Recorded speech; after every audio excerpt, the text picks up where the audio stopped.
대기업 중심으로 성장하고 낙수효과를 기다리는 그런 성장의 모델로는 이제 우리는 더 이상 성장할 수 없기 때문에 고통을 수반하는 성장을 해야 한다.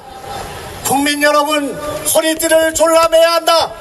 우리가 급해서 바빠서 부족해서 애들러 왔던 길을 이제는 정면으로 좁은 문으로 고통을 통해서 한국 경제의 체질을 높이는 그런 일을 해야 한다.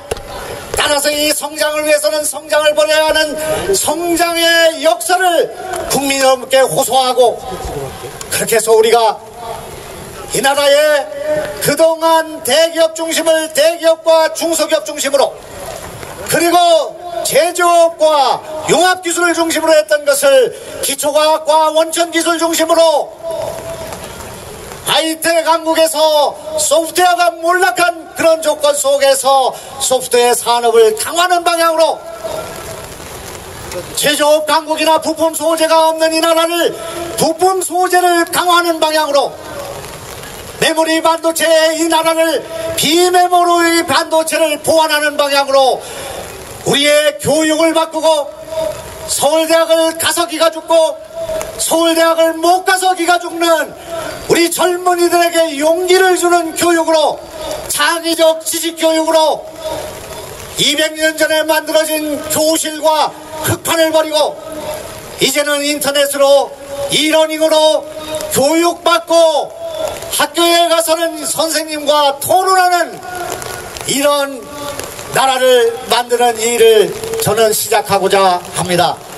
여러분, 하얀문국 경제의 기초체질을 강화하는 일, 고통을 받아들이는 이 일을 여러분 같이 해주시겠습니까, 여러분? 예! 여러분, 저는 이 나라가 더 이상 발전하지 못하는 세 가지 큰 보틀넥이 있다 생각합니다. 하나는 남북이 분단되어 있는 상황 속에서는 더 이상의 국가의 발전이 어렵다는 생각을 갖고 있습니다. 소위 코리아 리스크가 만들어져 있기 때문에 여러분, 저는 북한의 남한공단을 만드는 개성공단 프로젝트를 생각 바꾸기로 역발상으로 이렇게 해서 역발상으로 바꾸어서 강화도 북단,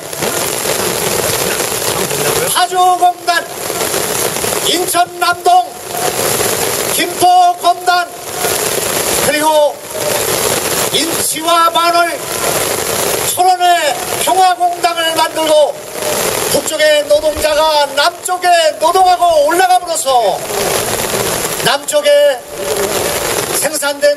생산품의 원산지 부지 문제가 되지 않고 에너지를 넣어줄 수가 있고 우리 기업인들이 마음대로 투자할 수 있는 그런 공단을 만들어야 한다.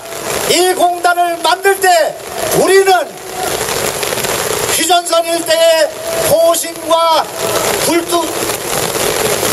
포신이 서 있던 자리에 굴뚝이 서게 되고 남북한의 접견 지역이 이 나라의 제조업의 벨트가 될 수 있다. 그렇게 되면 우리는 일본을 능가하고 남북한이 승리하는 실질적인 통일 단계로 갈 수 있다 하는 제 말씀에 대해서 정책을 국민 여러분 받아주시겠습니까?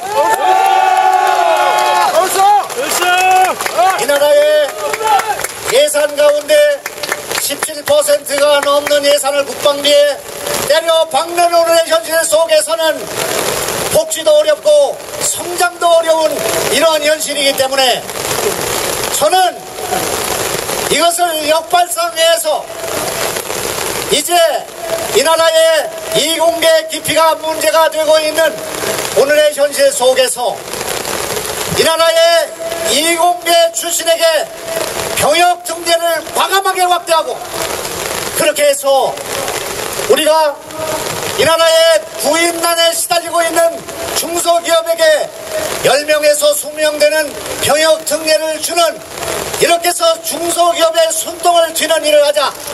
그리고 이분들께서 22개월이면 마칠 수 있는 병역을 40개월, 50개월 동안 자기가 받은 월급의 반을 국방비로 내는 형평성을 만들고 인문사회계열 출신으로 군대에 가는 우리 젊은이들에게는 입대할 때부터 70만원 이상의 월급을 주고 제대할 때는 150만원 정도의 월급을 주는 모병비의 중간 단계의 그런 제도를 만들어서 군대가 있는 친구들이 22개월 만에 2천만원, 3천만원의 돈을 가지고 창업할 수 있는 그런 기회를 만들고 평형을 창업의 교실로 산실로 만들어가자. 그리고 60만으로 되어 있는 우리 병역을 50만으로 점진적으로는 40만으로 줄이고 그 국방비를 과학국방으로 전환하고 육군 중심에서 해군과 공군 중심으로 그리고 국방과학기술의 상당 부분을 R&D에 투자해서 우리나라 국군이 세계에서 제일 강한 군대가 되는 것이 아니라 북한과 그리고 중국과 소련을 제압할 수 있는 국방력을 확보하고 가능하면 자주국방으로 가능하면 우리의 기술로 그렇게 해서 국방을 우리의 산업으로 발전시킴으로써 우리의 국방을 R&D 센터로 만들어가자 하는 저 정책을 여러분 받아주시겠습니까? 네.